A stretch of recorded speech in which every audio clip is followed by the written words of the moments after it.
بلغنا رمضان بفضل من الله وحده.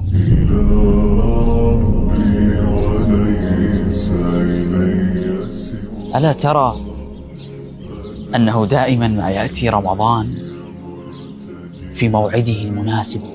المناسب هنا ليس من حيث التوقيت، بل من حيث الظروف وصعوبة هذه الدنيا. يأتي رمضان بعد موسم من التعب والإرهاق، يأتي ليبدل الحزن بالفرح والألم بالأمل، يأتي لينتشلنا من مشاكلنا النفسية ومن ضغوطات هذه الحياة، ويعيد بناؤنا بعدما هدمتنا الهموم والأحزان، وكل ذلك بسبب ذنوبنا.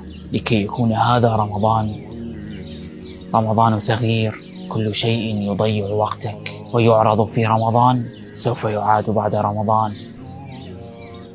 إلا قيام الليل وليلة القدر والرحمة والمغفرة والعتق من النار ونفحات رمضان. كل هذه الأشياء لا تكون إلا في رمضان، فلا نجعل رمضان ينقضي إلا وقد رتبنا شتات روحنا.